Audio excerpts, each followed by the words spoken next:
The sub-base attaches to the router's base. It provides a smooth surface to guide the router on. The most common issue with the sub-base is accidental damage caused by dropping the router. It can also be cracked if the mounting screws are over-tightened. Replacing the sub-base is a repair that you can do yourself, and I'm going to show you how. Hi, I'm Mark Socha.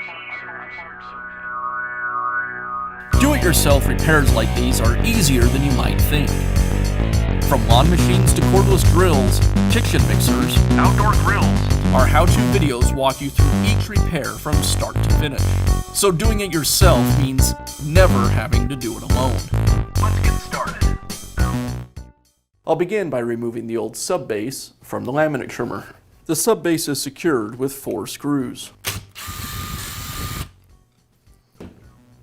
I'll install the new sub-base, aligning the screw holes, and secure it with the screws.